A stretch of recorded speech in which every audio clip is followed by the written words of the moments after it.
Welcome into the CHGO Blackhawks Podcast. It's a Tuesday, but we're still doing mailbag because Monday didn't happen this week. We skipped it. Monday didn't exist. It didn't. It felt like a Sunday weeks. all day. Yeah, it's weird. It did. It's confusing, but I'd still love it. It's already Tuesday. This is great. It is. It's great. So I'm Greg Boyson with Mario Terabasi. Our pal Jay Zawoski is taking the day off. He wanted to make a long weekend even longer, so he has that ability to do so. But it is. So we're here for Mailbag Monday on a Tuesday. Yeah. Shout out to Jay's daughter, Addie. She is graduating 8th grade. 8th grade. Jay is now the big milestone. Father of a high school freshman. Student. I'm not ready for that. Well, you got plenty of years. Yes. Before that happens. That is true. Yeah. Same with me.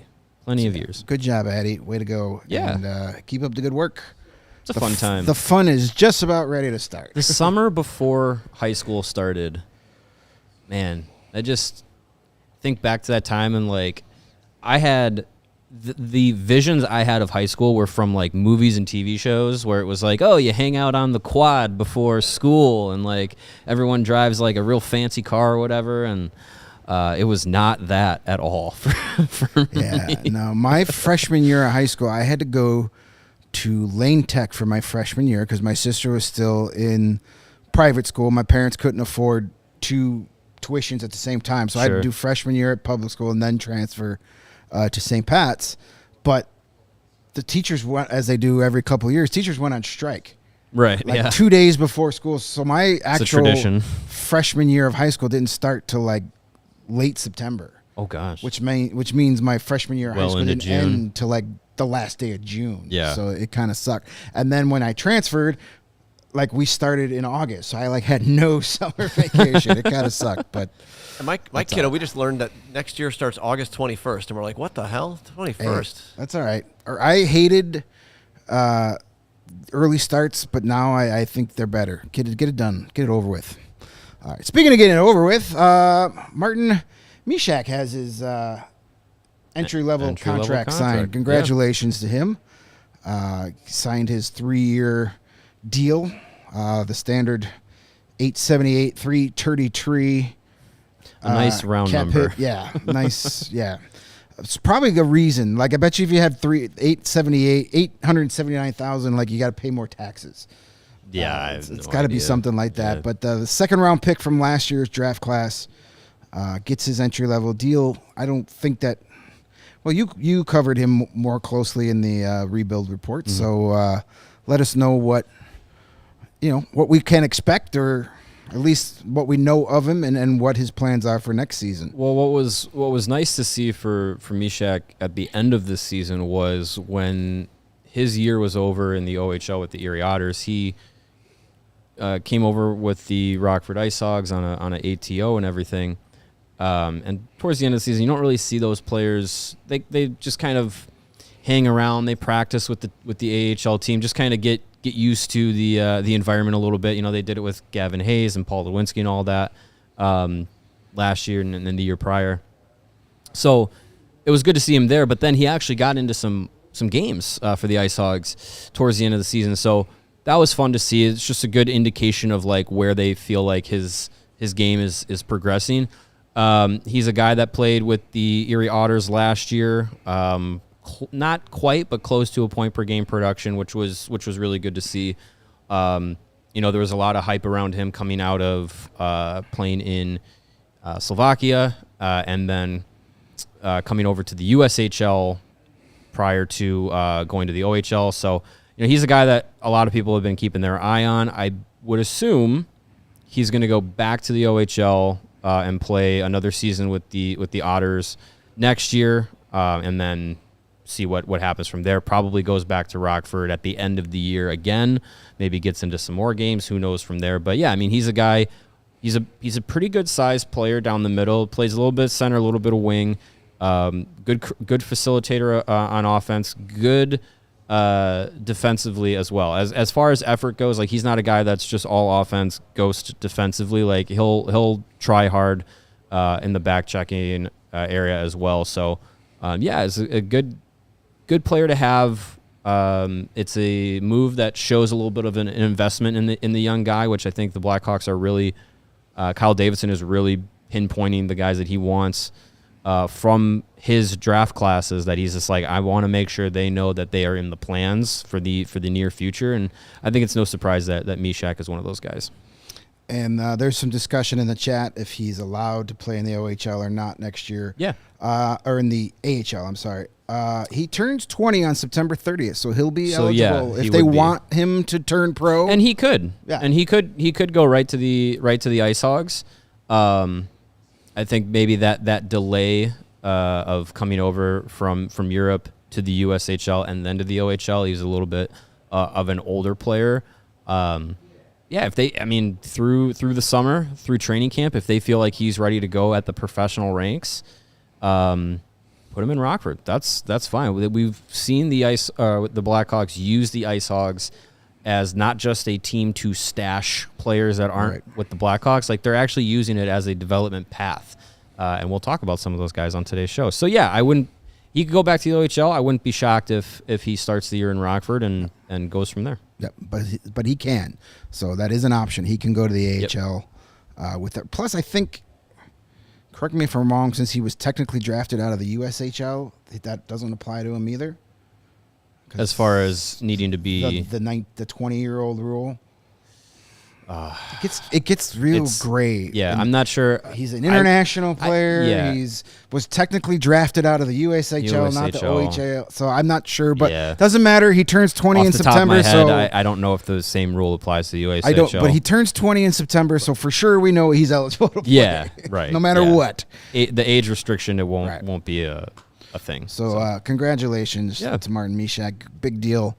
And he wore 68 with the Ice Hogs. Kind of nice. Well, I'm sure that's a tribute to Jaromir Jagr. Well, it better. As I was going through our old videos from earlier this season to try and find Kevin Korchinski's comments about his number, we got to play that for Jay tomorrow. I ran through some other ones, and yeah, Misiak, he's Slovakian, but is actually born in a town about 2 hours from where Jaromir Jagr was born, even though that was Czechoslovakia at the time.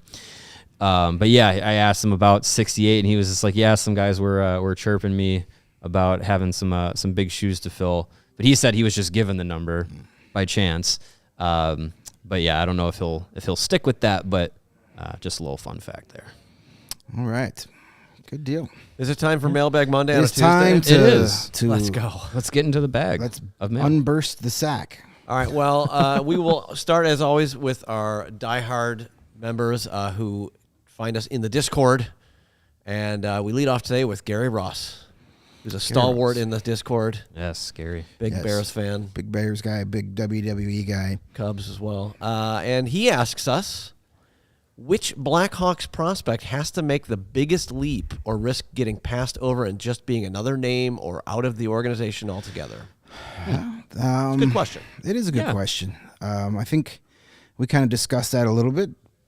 So Lawrence can get a player on the thumbnail because this was the title of the show. Yep, had to. And the first two names that popped up were guys that played in Rockford last year, Colton Dock and Ryder Rolston. Mm-hmm.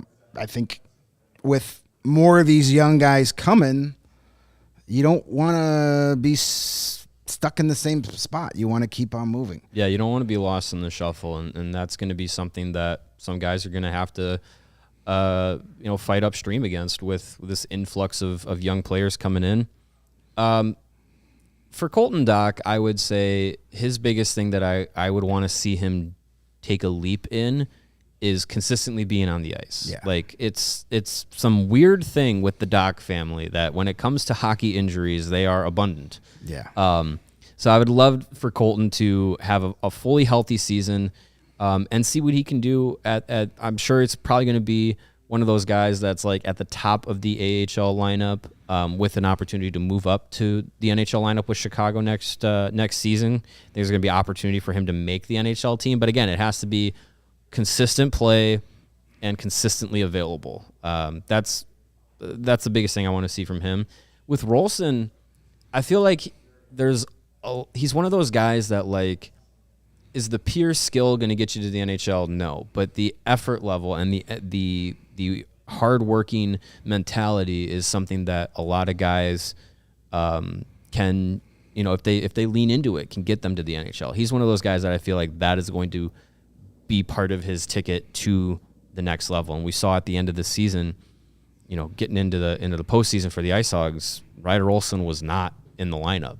Now, again, I don't know if that was exactly healthy scratch or injury related, but he played into the final games leading up into the postseason and then wasn't with the postseason roster. So for him, I'd like to see him not have a season where he's losing ice time, and just again consistency. And with Rolston being there, like he's also not one of these guys that like the rebuild hinges on at all. Right. So he's one of those guys where it's just like he's young, he's got something there, but it's just can he tap into it enough that he's actually a factor at the AHL level and then up into the NHL level. Yeah, Rolston falls under that category that we've talked a lot about guys who are willing to accept their role. Mm-hmm. I think of Mackenzie Entwistle as a great example of Yes. that, as a guy that came into the pro ranks as a guy that was offensive. He was depended on to produce offense in the OHL. He was a top 6 guy, but he was never going to be a top 6 guy in the NHL, and he realized that right away and decided to reassess his game and become more of that fourth line grindy energy guy that he's become, and it's worked. I think Rolston has started to do that as well. I think that's where he's going to need to, if he's going to get an extended NHL career, he's got to learn to be that feisty guy. He's got some speed. He's got some offensive upside. There's no doubt about it. He's not a complete stiff out there, but if he's going to be a guy that tries to become a top 6 guy, it's just never going to happen. Yeah.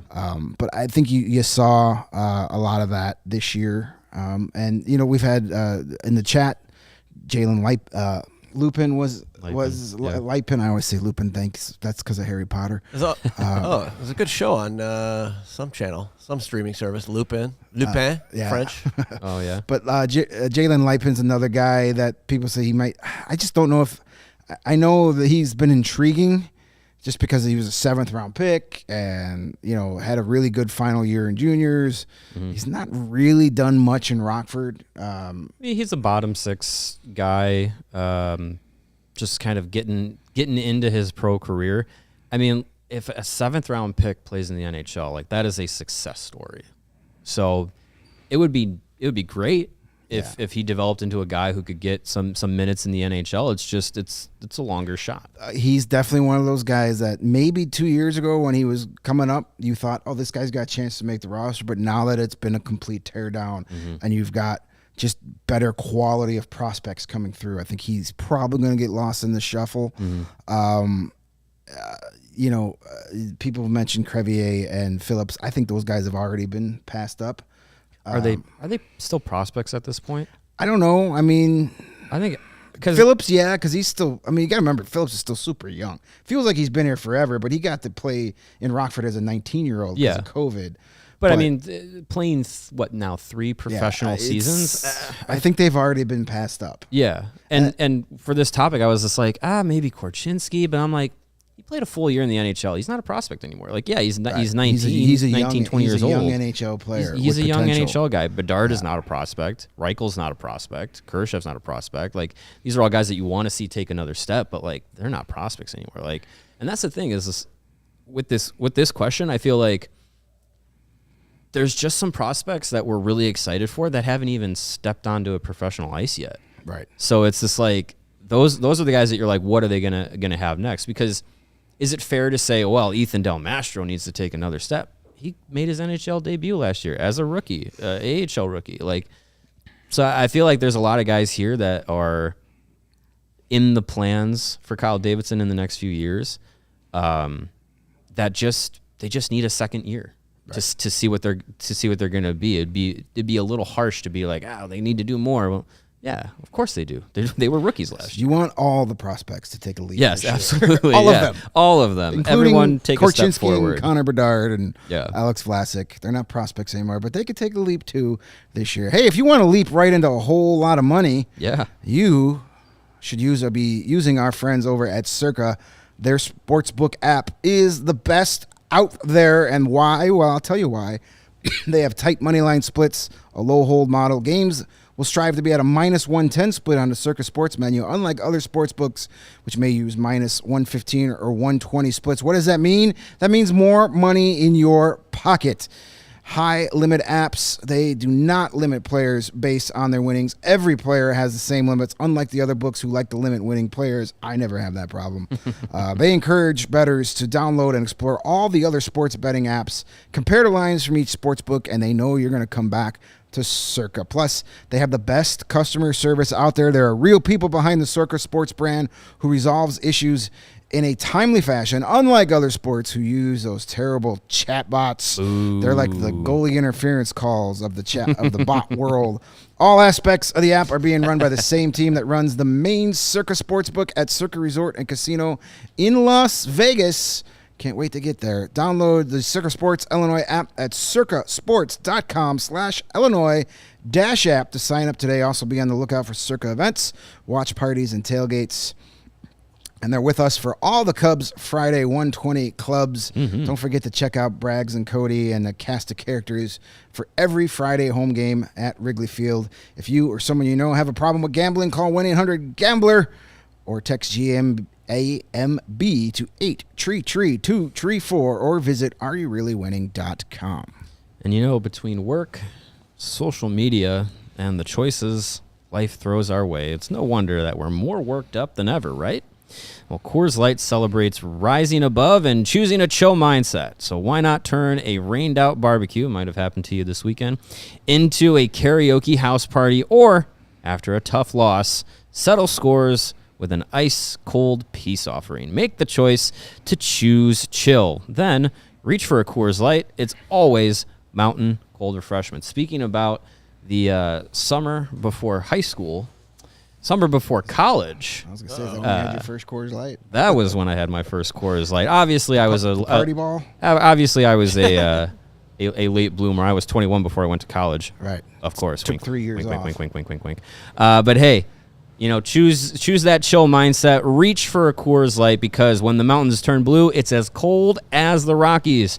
Coors Light is cold lagered, cold filtered, and cold packaged for a smoother finish. When you embrace a chill mindset, it's a good time to choose chill and crack open a Coors Light mountain cold refreshment. Cold, crisp, and refreshing as the Colorado Rockies, not the baseball team. So make the most out of the times you choose to chill and choose Coors Light. Get Coors Light delivered straight to your door with Instacart by going to CoorsLight.com/CHGO Hockey. Celebrate responsibly. Coors Brewing Company, Golden, Colorado. All right. Well, let's crack open that mailbag for some more chill questions. Yeah, no, I did just I made this today. I don't know if this is a work in progress maybe, but we have a mailbag. Oh, it's a mailbag. I like it. Nice. I like it. Patches on it. All right, let's go. We have a lot of questions regarding the draft, which is exactly a month from today. Can't wait. Holy shit. Is that a big deal? I don't know. Is Can't wait. Can't wait to get to Vegas. Yeah. Sure. Let's go to, again, from one of our diehards in the Discord. This is from Rooney.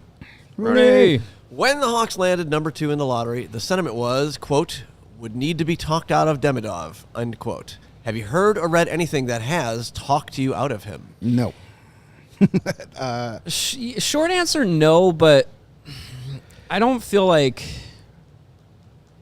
I need to be talked out of him. I don't think there's any reason to be talked out of him. I think there is a lot to like about him, and obviously there's things that you would say, hey, that might be a little bit of concern, but as far as the draft analysts that we've talked to so far, and we'll talk to some more as we lead up to the NHL draft here, I feel like if they go with Demidov, there's really nothing wrong with that. If they go with Levshunov or they go Kaden Lindstrom, I really don't feel like there's much to really worry about being like talked out of.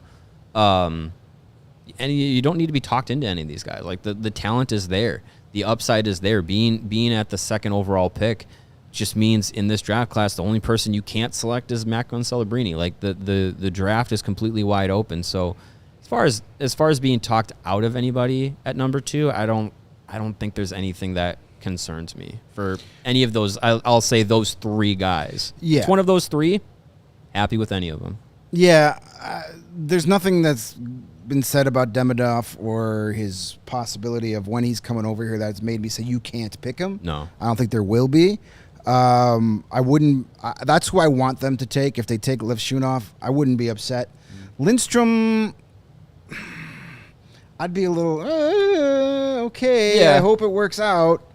But yeah, Demidov, I think that's to me that's the guy you take at this. I think while Macklin Celebrini might be the best all-around player Most coming out of complete, this draft, I think Demidov will be the best offensive player. I think he has a higher offensive ceiling than Macklin Celebrini, but I think Celebrini brings you the 200-foot game. He plays center. He's overall more valuable, but not by much. But I think Demidov has a better – he's more dynamic offensively, but he doesn't bring you the 200-foot game quite as well as Celebrini does. And, he's not a player that you expect to do that. The effort defensively as a winger goes the extra mile, and he's not a guy that's just going to give up defensively. So, yeah, I think that's fine for Demidov. Yeah, if it's him, if it's Levshunov, I'm happy with it. Caden Lindstrom, I would need a little bit more talking into as the number 2 pick, but if Davidson and the Blackhawks go that direction, there's enough there that I would understand why they would go with him. So, but again, I do still believe it is between Demidov and Levshunov. Yeah, Lindstrom would be a major surprise. Major surprise. All right. All right, back to our mailbag, and since we were talking Demidov, I like this one. This, again, from the Discord. Arnithus.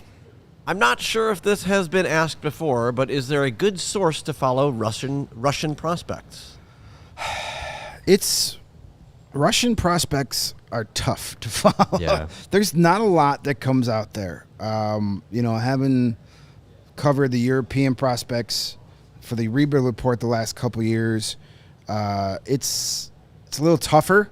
I'm gonna look it up. There's an account that is dedicated to Russian prospects. I believe I gotta find what it is. World Hockey Report, I want to say, is the. That's not what I'm. There, no, it's not World Hockey Report.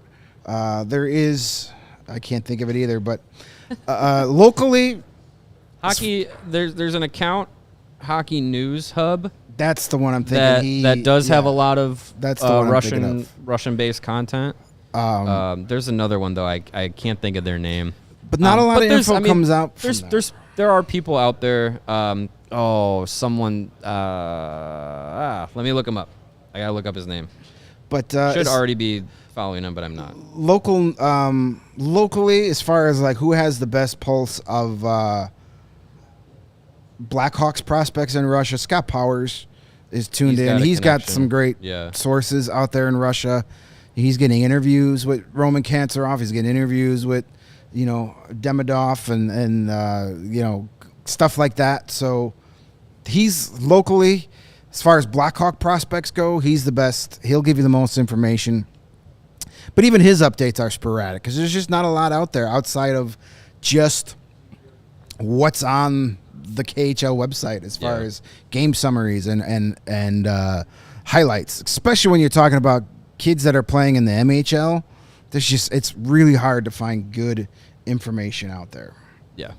But we'll definitely Ace mentions at RUS Prospects. That's another good one. There's some good accounts out there, but it's hard information to come by. Yeah, it is. All right, fine. Let's keep this one going in the draft direction here. Let's talk to Genesis, who asks, Sam Cosentino was on the Merrick radio show today saying he feels Davidson is trying to get back into the top 10 with the 18th pick. Who do you think would trade their top 10 pick, and what's the cost? That's the thing. We get a lot of questions about the Hawks still trying to move up. We're probably going to have some more before this is done, so maybe we can lump all of them here. I don't know if there's a team within the top 10 that doesn't need a top 10 pick. Right. Like, this is the problem. In order to move up, you have to find a team willing to move back. And if you have a top 10 pick, it's going to be a hard sell to your fan base to say, well, we sucked really bad last year, but we're going to trade the 7th pick overall Ottawa. so we can get an extra second-round pick. It's a hard sell. It's going to be more. People have asked, "Oh, what if you move 18 and 50?" You'd be moving back. You'd right, get 18. Still, right, yeah. but you're going to drop 11 spots back to get an extra second-round pick. That's a hard sell. Yeah. Especially when you're a team, especially a team like Ottawa, that's been Ottawa, the last couple years. Ottawa You've been like, hey, this is the year we finally make a step. This is the year we finally get in the playoffs. And it just hasn't happened. They've got a new owner, new everything. Mm-hmm. They're not going to trade out of it. Yeah. A lot of those guys, a lot of those teams. Or not Ottawa. I'm one ahead of myself. Yeah, Ottawa's got a new head coach. Yes, you're right. Yes. New general manager, new everything, new owner. It's all brand new there. It's same shitty team, but everything else is brand new. Yeah, I don't. Maybe Seattle at number 8. Maybe, but I don't know. I mean, their prospect. I don't know what their prospect pool looks like. I mean, I know their AHL team is back in the Western Conference Final, but I don't know what their roster makeup is. You have Shane Wright. Yeah, I mean, one of these years he might guy. actually play in the NHL for more than 4 or 5 games, but New Jersey at 10.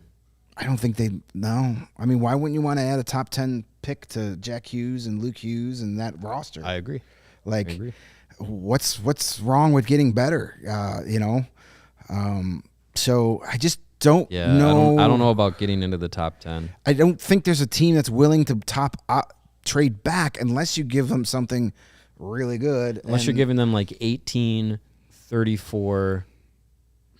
And a third? And or second next year? Or it might be a first next year. I'm not, unless there's a guy I don't you're think in love Davidson's with, doing that. I'm not doing that. There's not anybody in that top 10 that I'm like, we got to have that guy. I think 18 is about as far up as they're going to go. Maybe they could get to... No, I don't think San Jose is going to get rid of their 14th pick. No, they're looking at the Hawks and what the Hawks have done the last couple of years. And do you trade with Minnesota, Detroit, or St. Louis? I don't think any of those teams are going to trade for you with you anyway. Yeah, probably not. Definitely not Minnesota or St. Louis. They're not going to help you get better. Yeah, 18. Man, if you have 18 and one of your firsts next year, because they have Toronto's first next year. Or was that this year? No, that was Tampa. So they have Toronto's first next year. Yeah. And their own. If you did 18 and Toronto's first next year, which I think is top 10 protected, I have to check on that. Is that enough to move up? Plus, let's say either a second this year or next year. I think, but there's nobody. I don't know if that's enough, and there's I also nobody don't know beyond if it's the worth top, it. You're already getting 2. Why would you give up that much to get another top 10? If you were at 18 only, okay, then maybe you do that. But you already have second overall, so I think 18 is as high as they're going to go, unless they're going to use that 18 pick to get an NHL player, trade that to land somebody who's already in the league. Oh, we have news. The Blackhawks have agreed to terms with forward Zach Sanford. Oh, look out. On a 1-year, 2-way contract. Emergency podcast at right now. $775,000 per year for next season. Enjoy the Rockford Ice Hogs. There you go, Zach Sanford. Insulating the Ice Hogs with some he was really good for the Ice veteran Hogs. tweener talent, not a problem. Brent with Seeney's coming back. Zach Sanford's coming back. Those are 2. Sanford was really good when he was down there. He was. And he's one of those guys that can accept that role. He's a Stanley Cup champion. He's got a goal he's got a game-winning goal in the Stanley Cup final. Yeah. That's not a lot of guys can say that. All right. Well, that concludes our emergency podcast for the Zach Sanford signing. Good for Zach Sanford. Back to the mailbag. All right. Let's see here. Let's do a quick one, and then we'll hit the break zone here real quick. Let's go with our good friend Charlie the Bacon Guy. Again, this is from the Discord. We've seen the winning team keep the pucks after a win and putting them up on a board in their room. What happens to those pucks if they don't win the cup? What happens with them if they do win? we've seen the winning team keep the pucks after a win and putting them. Oh, I see what you're saying. Those like motivational, like Right. you need 16 Right. wins boards. I would imagine you they always need probably practice pucks. Yeah, they probably keep them around. Maybe they give them back to the guy who had the game-winning goal that game. Yeah. If anyone did anything significant in the game, maybe they give them to him. Maybe they just put them in a raffle for charity as one of those, mystery puck things where it's like buy 3 pucks and they're all wrapped up and one of them is, the game winner from the 2013 or 2014 2024. Geez, Lou. Game 5 winning OT puck or whatever. I feel like teams keeping those things as like, in the display case or something. If it's not a Stanley Cup, they probably don't care to keep it around. No, those It's are not nice, the biggest memory you want to hold on to. Nice practice pucks. You always need practice pucks. And for some of you in the chat, Zach Sanford is coming back to play in Rockford, and be a guy that if you have another situation like last year, you can bring him up. You have another 4A player. Yeah. Like he'll be really good in the AHL. And if you need someone to come up in a pinch to the NHL and you don't want it to be one of your young guys, come on up, Zach Sanford. Same reason that Rem Pitlick was around for 20 games or whatever it was in the NHL, and then The reason went to the Zach Ice Sanford Hogs. was brought here in the first place because you needed bodies. Yeah. And Was he the waiver claim? Yeah, he was the waiver he was claim. waiver claim. He was with Arizona. Mm-hmm. RIP, and then Tucson was in town to play the Wolves, and they were like, "Hey, you can be here in Come 20 on minutes. down." You're Yeah. now a Blackhawk. Bring your skates." Yeah. So yes, don't worry. This is not. Zach Sanford is not brought back with any inkling that it's going to affect the NHL roster. If he plays more than 10 games for the Blackhawks this year, something's gone wrong. Somebody has been hurt. Yeah, a lot of people have been hurt. Yeah, Yes. that's what I would say. All right. All right. Are we in the break zone We again? are in the break God, I zone. feel like we were just in the break zone. Oh, well, after chilling with Coors Light, I think I might need to chill out a little bit more. And when you want to chill out even more, well, you got to hit up Sunnyside Cannabis Dispensary. Our friends there. They are your home for judgment-free cannabis shopping, a place where all kinds of visitors are welcome to explore, discover, and purchase a wide array of high-quality products. Sunnyside has everything you need to elevate your summer. And when you're coming off of a long 3-day holiday weekend, sometimes you need a little kick to get through that short week.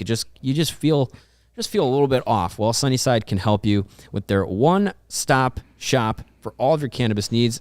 Sunnyside has an expertly curated menu with over 100 strains to choose from, plus easy online ordering and in-store pickup. Sunnyside is Illinois' favorite dispensary with locations in the city in both Wrigleyville and River North, and in the suburbs in Champaign, South Beloit, and many more for you to discover. So head to sunnyside.shop and use the code HICHGO. That's HICHGO. As in hi, hello, not anything else. No, definitely not. Do that at checkout. You're going to get 35% off of your favorite brands like the Cresco, the Good News, and more to elevate your first purchase.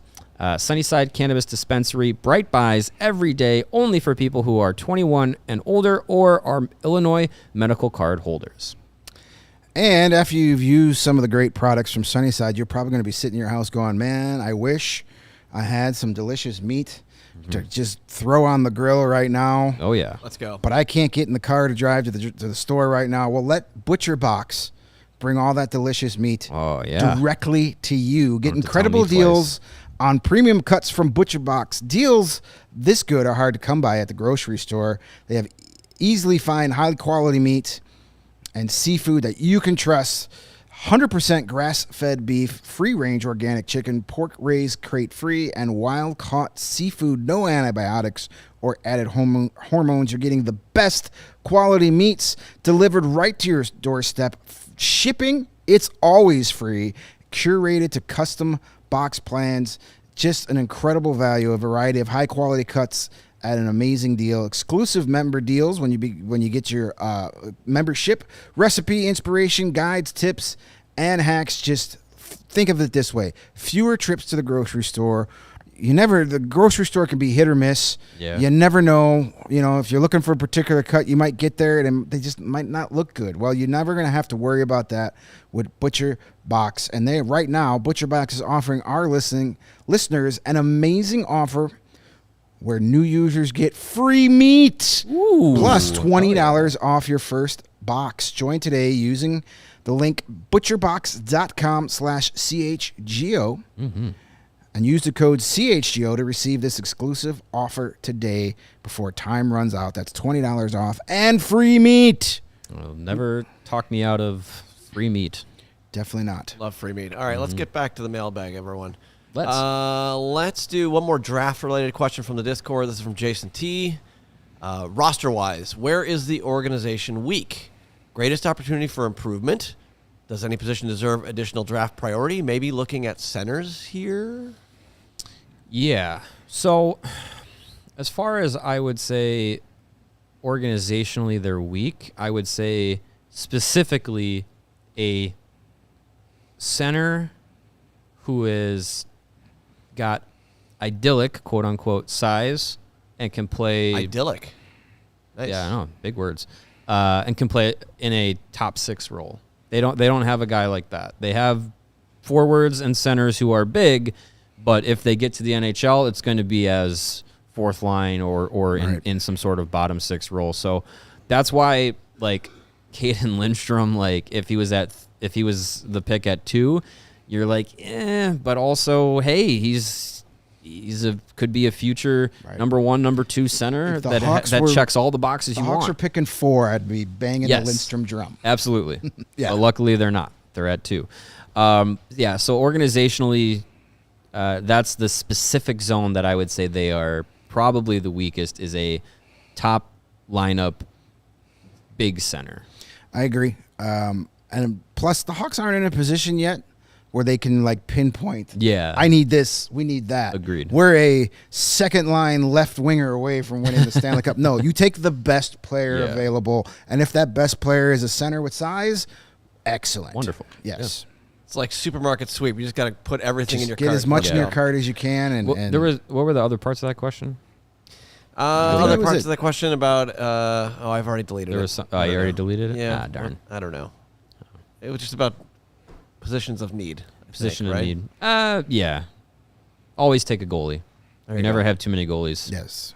All right. Another question. This is this was in the news recently, so I like this from T-Hawks29. Nice. Now that the NCAA is going to start paying their players, do you think this will lead into the Cup players being able to play in the NCAA? Do you think this will help or hurt the college game? The Cup players? I don't know what Cup he's speaking Maybe of. CHL. I think he's thinking CHL. Yeah, it's actually really interesting. This new development now, where colleges are going to start shilling out money to their players.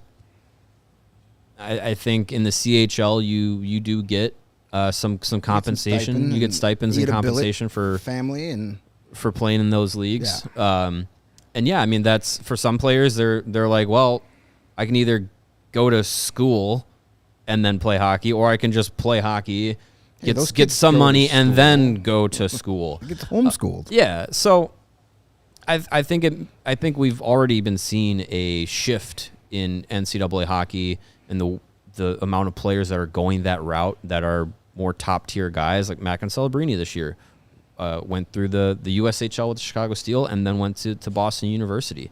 I believe Owen Power too went that same route. Adam Adam Fantilli, like yeah. these are guys that are Canadians that went the route of going into playing in the NCAA. So Cale Makar.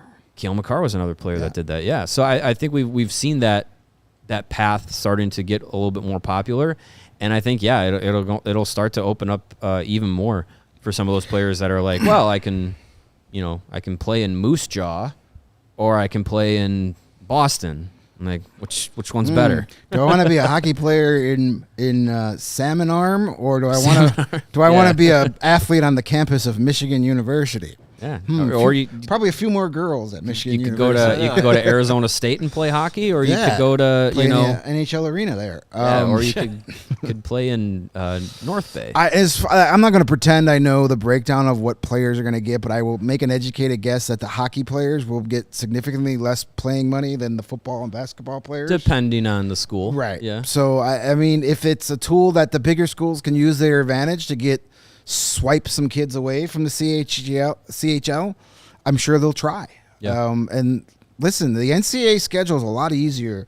Not easier, but you play fewer games, so there's more time to practice. There's more time to work out, get bigger, get on, more nutrition, rest. Your body takes less of a beating. Absolutely. Yeah. It's more about development. NCAA develops players faster than the junior ranks because you just have more ice time to practice and focus on getting better because you only play the weekends essentially in the NCAA where you're playing 4 or 5 games a week in the CHL. You're playing 3. You play 3 games in 4 days in the CHL sometimes in the different leagues, whereas in college it's usually 2 a week.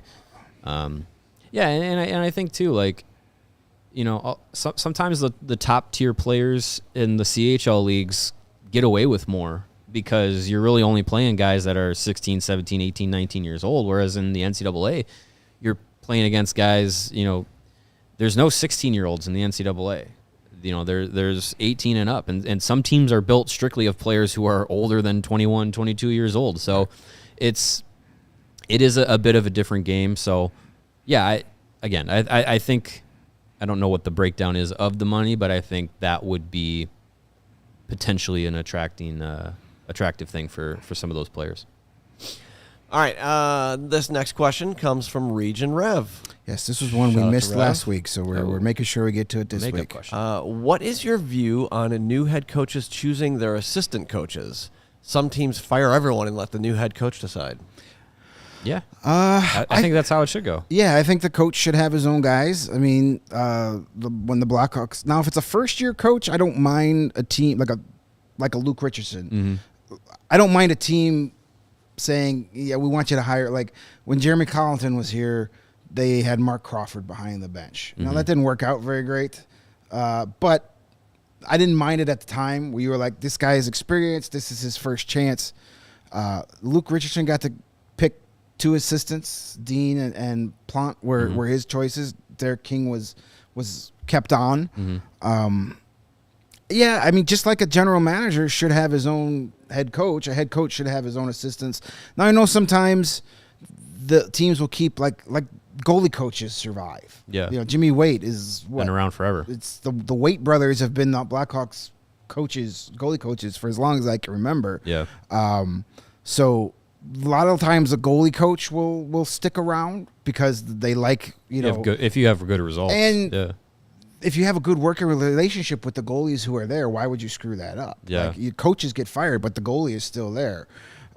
So, and a lot of times the head coaches, they don't get involved in the goalies very often. They let the goalie coaches handle that, and then the only time they talk to a goalie is when they're like, you're starting tonight. Yeah, right. Like, a lot of head coaches are they hate being asked about goaltenders because they don't want to say anything or anything like that. But I do think having hand-picked assistants on the bench for practices and obviously the games, you want to have your own guys out there. Yeah, if you're making a coaching change and you're doing it more than just like, we just need a change. Like if you're doing it where it's an investment into the new coach and then what they're going to provide moving forward, you'd want them to have their own assistants because it's all part of the change. If you have a head coach that's telling you one thing and an assistant coach that's been there for 6, 7, 8 years or whatever, that's just like, I don't know, I'm not listening to this new guy. I don't have a good relationship with him or whatever. I should have got that job. Yeah, or they're whatever. Then you might have a little bit of something to overcome. But I think if you're making a head coaching change, unless there's results from the assistant staff that tell you otherwise, like let the head coach bring in their own assistant coaches as well. All right, our next question comes from RJK. And this also speaks about a former video coach. This is RJK asked, does Petey, our good friend Steve Peters, have any interest in joining CHGO Blackhawks? If not, could he be sold on the 3 Bs, Bedard, beer, and bacon? Well, I don't know. We'll have to ask him. Petey's doing his thing there still with PHNX. He's doing a great job. I don't think any of those 3, Petey, Leah, and Craig, are out of jobs per se. They're just kind of figuring out what they want to do. But if any one of those 3 said, hey, we want to move to Chicago and join your squad, we will welcome, gladly bring him on. Petey's awesome. We are going to have Petey on a lot more, especially when the season starts again. We'll probably have him on once a week to break down some stuff. But we'll bring him on a few more times in the offseason. We've already talked to him about maybe him doing some of his great breakdowns of some of Bedard's better goals this year. Have some fun. Yeah. But, yeah, at least, I think you're going to see Petey a lot across the ALLCITY platform. Yeah. So he's great at what he does, and we're planning on having him when the season starts once a week with Petey, if the schedule allows it. He can help us break down a lot of what's going on. Yeah. And the more Petey puck talks, the better. Yeah, I think he makes all of us sound a lot smarter. He seems like he'd definitely be on board with those 3 Bs. I think so. Pretty sure. Yeah. Yeah. I've seen him. If Nashville told us anything. Yeah. I didn't see him eat any bacon, but I saw him drink a few beers. Yeah. All right. Next up, this is from Michael Evans, who asks, He's also in the chat today. how do coaches call line changes? Do they just say, line 1, go, line 2, go, D pair 1, go? Or will they call them out by names, especially when they want to mix the lines up mid-game? In my experience, it's more of the line is dictated by the center. So he'd call out Bedard's line. Right. And the wingers know, okay, I'm with Bedard, our line's going out. When they're mixing it up on the fly, as far as I have heard it before, it's just numbers are 3 numbers are put together, and it's like, 98, 23, 17, you're going, and you hear your number, and you're over the boards. And I think it's an assistant that's in charge of the D that is in charge of the defensive end. So Kevin Dean is the guy, and he probably just calls out the numbers, 4 and 72 or 55 and 24. So 5. Right, sure. What number's 10 of going to wear next year? But yeah, That's a good question.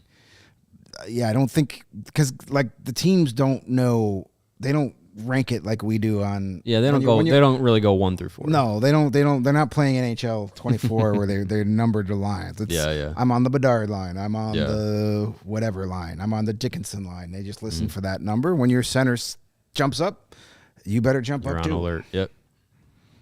All right, next question from the Discord. This is from Windy City Hockey. What's your largest Blackhawks hot take for the offseason? God. Woo. They're going to make the playoffs. I'm not a big hot take guy because. All right, my hot take is they will sign Max Domi. That's too realistic, isn't it? That's like a right. medium on the My hot take. hot sauce ranking. All right, I'll get a little hotter then.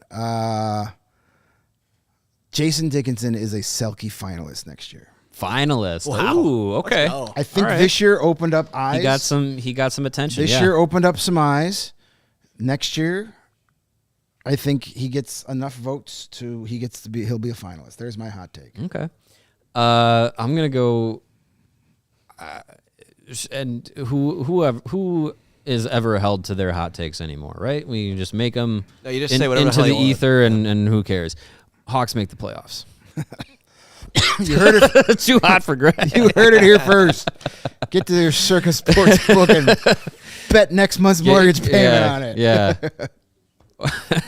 Sure. That I will on my spiciest spice level say that the Hawks make the playoffs. They won't, but it's a hot take. Corey, It's a hot take. Corey in the chat says hot cakes are better than hot That's true. takes. This is true. And I Can't argue with that. thoroughly Maple agree. syrup. Especially hot cakes grilled up in baking fat. Ooh, yeah. Yeah. Okay. That's a smart thing. We were talking about bacon before the Gotta save show. the grease. Oh, yeah. If you're cooking them on the stovetop, cook the bacon first, and then And the if it's pancakes right eggs in or pancakes or whatever, Yep. cook it in the grease. Right in it. There you go. Okay, we got one more from the Discord. This is from Barks120. Barks. 2-part question here. Which current Blackhawk would win American Gladiator, and which Gladiator was your favorite? Oh, no. We kind of act. Man, I like this one. Mario, are you a member of American Gladiators? Okay. I remember American Gladiators. The I original? never.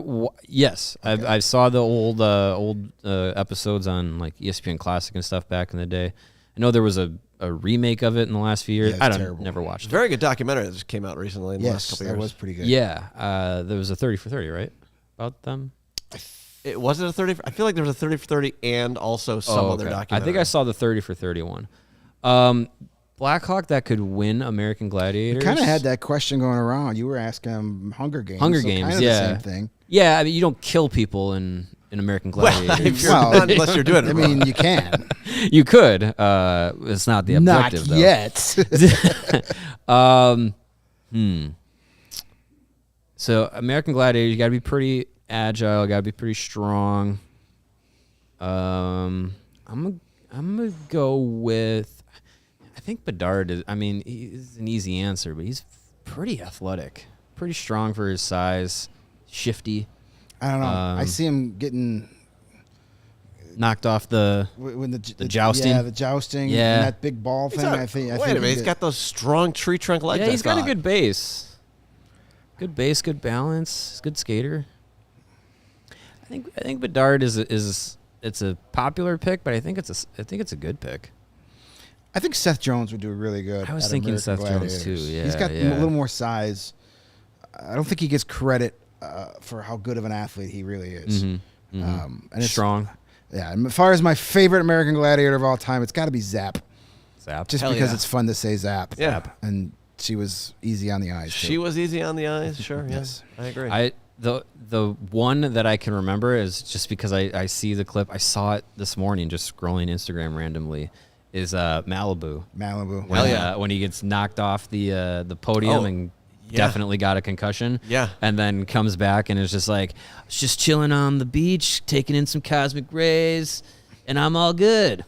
Sweet. Like, that's the only Somebody one I answer remember. that phone. That's the only one I remember. Gemini was specifically. a badass too. yeah, and Apollo was pretty rad. Yeah. I was never a Nitro guy myself, but I just loved my favorite American Gladiator event was when they shot the tennis balls at him. Yeah. yeah, the obstacle course yeah, thing, yeah, that was running cool. back and forth. Yeah. Good times, and shout out to Mike Adamley. Yeah. He was Mike the man. Adamley. Chicago media legend, Mike Exactly. Adamley, former WWE general manager. And former Bear, of course. All right. Yeah, he managed. We will get back to the mailbag in a second, but I like this question from the chat today. This is from Ben. Thanks, What's Ben. the weirdest way you've incorporated hockey into mundane things? My gate key at work is 1988 because of Taves Well, and Kane. now we're all breaking into your office. Yeah. Yeah. We'll be there in an hour. Anytime like we have an Airbnb or there's a combination, like our access key to get in here, I always equate it to hockey players, so I remember it. So like, say for instance, if we have an Airbnb and the code is 1021, I'll just so Patrick Sharp, Stan Mikita, and I'll know how to get in. That's Not Tony Amani? Not Tony Amani. I don't want to because Patrick Sharp's better. Man, I feel like there's so many times where hockey is just in my life that I don't even know. I don't know what I wouldn't equate it to. Yeah, I do the same thing with the numbers. Man, One of my, I'll jump in. Thank you. One of my main things is either the microwave. Like if I'll put my coffee in for a minute, right, just to reheat, I just bang the 30-second thing twice. Really It's a hot hot- coffee. that's Well, a no, hot well, coffee. yeah, but so then I'll stop it at like 19 because of Taves, or I'll stop it at 18 because of Savard, or like my volume in the car. Again, I won't go to 13 just because whatever. Didn't like Daniel Carcillo. Exactly, but I'll go to 19 for Taves, or right. that's okay. That's an interesting thing. like whatever number it is. I'm always thinking of yeah, a hockey player. and numbers have a good way of correlating with each other. Player numbers. Yeah, I would say that we got a key code entry to our new house, and I'm not going to tell you who. but there are some Blackhawks players involved. It's in Kevin that one. Korchinski's current number and Kevin Korchinski's and his future new number, and his right? future number. Yep, just to spite Jay. Yeah. All right, let's. We've got a bunch of questions from the Twitterverse. I know a lot of them were about trading up in the draft, so we probably covered most of that. Yeah, we'll get to those in a second. Let's first start with this one though. This is from Dark Lord Bedard or at CBH8898, who asks, "How do you feel about Bedard's play and usage at the World Championship?" You know, the usage was weird. He got out of the gate really fast. Had about 5 points in the first 3 games, and then his play. There were a few times where you're like, a turnover or trying to do a little bit too much. He gets away with it in Chicago because he's the only guy that could do it. But on a Team Canada, even a World Championships roster where it's not the best of the best, he's not going to get away with stuff like that. And I think it was a lesson learning experience in that for him. Being in his first non-juniors international play. But, I mean, he turned it around in those final few games where he started playing a little bit better, even though he was still getting, restricted in minutes, being the 13th forward, kind of jumbling in and out of the lineup or in and out of the line combinations. But I'm not super worried about it because it was the World Championships. He's 18. Like there is still a lot of growing and learning for him to do. So I think he played fine. I think the usage was weird, but I'm not the coach. Right. Yeah. I mean, I agree with what you said there. He's still an 18-year-old. I mean, it was a pretty young team overall. You still had a lot of younger players on that team, but there's veteran players there, and if you're not playing up to what the coach says, you're going to go down in the lineup because you do have some. I mean, Canada wants to win gold, and if you're and as you said, when it was with the Blackhawks, you're on the top line no matter what because you're by far our best player. Even on your worst night, you're still probably our best player. Right. That can't be said on that roster, so a learning lesson for Connor, and I don't think anybody expected him to be the main guy the whole tournament there. I mean, he got off to a great start. The competition got tougher. Yeah. He wasn't playing Denmark every day, and as the competition got tougher, his production went down. So, yeah, it's fine. It was a good experience for him. I'm sure he'll be part of the Four Nations face-off, even though potentially the championship game was between two teams not invited to the Four Nations face-off, which dumb. But it'll probably be the one and only time that tournament is played in those parameters. I mean, I'm not worried about it. No. And speaking of the World Championships, we'll actually talk with Stephen Ellis of the Daily Faceoff, who was covering the World Championships for them. We'll talk about that, and we'll talk about the draft. He's just recently released his top 80 rankings post-World Championship, so you can check that out at Daily Faceoff. He'll be on the show on Friday, pending any potential scheduling conflicts. Yes, we're in the works of another special guest this week. We're waiting on confirmation, so yeah. Giddy up. All right, we've got 9 questions still, so we do have some. We get them done in 2 minutes. No, I think we should.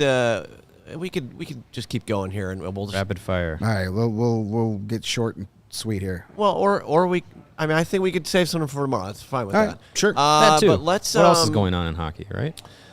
Yeah, and speaking of what's going else around in hockey, this one from David Garcia. Why does the NHL do continuous overtimes for the playoffs? Why not do 1 or maybe 2 overtime periods, 5-on-5, of course, and then go to a shootout? No, absolutely not. I think that method would be more exciting and possibly it would not. have an unexpected hero to end it. No. You do not want the Stanley Cup to be decided by a skills competition. That's why they keep playing. Shootout. There's nothing wrong with it. The reason that they do the shootout, they go to the shootout in the regular season is because those games matter far less. Yeah, and they just want to get it over with. And you don't want a team playing a 4 overtime game the first night of back-to-backs. Right. The risk of injury, all that stuff. Continuous overtime and playoff there's no shootouts in the overtime. That's how you get a true winner. If they went to shootout in overtime, I might stop watching. It's bad enough that like international hockey go in the Olympics, women's world championships, like all those things go to shootouts. It's like just play the freaking overtime. Yeah. Like you're there to find the true winner. Just go do it. Who cares? Like I having a 3 overtime game that Marcus Kruger wins, like there's your unexpected hero in triple overtime. Like it's awesome. It's exciting. Going to the shootout, I would hate it. No, of all the things that need to get soccer. fixed in NHL, that's not one of them. Yeah, Correct. I agree. Stanley Cup on a shootout. Can you imagine? Terrible. That would thank be you. Terrible. Yeah, that'd be bad. Let's go to this one from Tyler Carlson. Should he who should not be named get any credit for the free agent signings he made in his last year? While planning to go to the playoffs with that team was short-sighted, the various players that were signed gave Kyle Davidson capital to trade to start the rebuild. Interesting way to look at it. Sure. I mean, you can. You got. Short-sighted moves became more long. I mean, that last year was plans? what? Marc-Andre Fleury got traded. Fleury, Jake McCabe got traded. Lafferty you brought in via trade and then traded him out. That was Kyle Davidson. Brought in Lafferty? That was Kyle Davidson's first trade. Alex Nylander for Sam Lafferty. Right. So basically, you're talking McCabe and Marc-Andre Fleury, because all those other trade pieces, Max Domi was brought in with Davidson. And so there wasn't a lot, but I guess you can say, hey, thanks for getting us an extra second-round draft pick for signing Jake McCabe. I mean, if he didn't trade for Alex Nylander, he couldn't. Then Davidson couldn't have traded him away. There you go. For Sam Lafferty, who was awesome here for a few weeks. Yeah. Sure. Okay. Give him some. You can credit. give him credit. I'm not really going to. Give but him an allergen safe. I'd cookie. rather give him more credit for his last 2 draft classes. Yeah. Than those guys, because his last 2 draft classes are turning out to be. They've actually not had bad. some good players come out of them. Yeah. All right, let's do this one, and then maybe we'll shut it down for the day and keep that mailbag slightly full. This is from Scott, Iowa 23.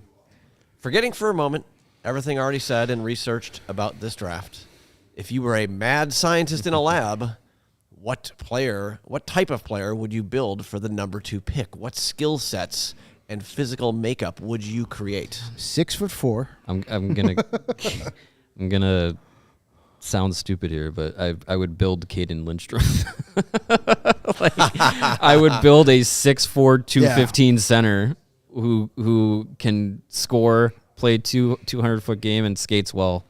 Like I would build him, and but the difference being I'd give him a healthy back. A titanium back. No health concerns at 18 years old. I would build him out of the what's the stuff from Wakanda?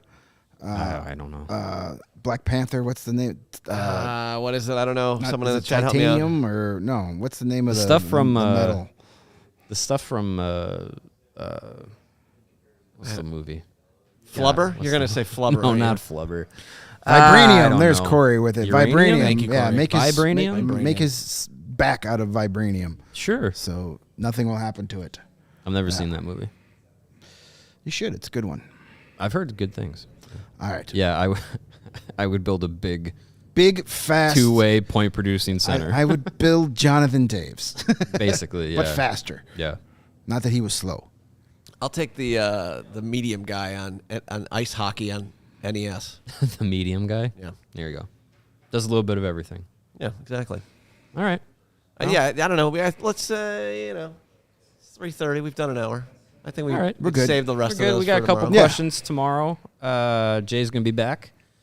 And we'll wrap up the mailbag and potential Maybe guest. potential guest. If not, maybe we'll get into some playoff talk. The Stanley Cup playoffs are getting quite interesting. Great conference finals so far. Yeah. Great conference It's been finals. a lot of fun. Panthers, Rangers, game 4 tonight. Yeah. Even Should series? be a good one. Yes. Yeah, I agree.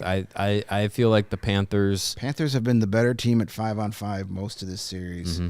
A couple of sleepy defensive plays cost them that last game. Yep.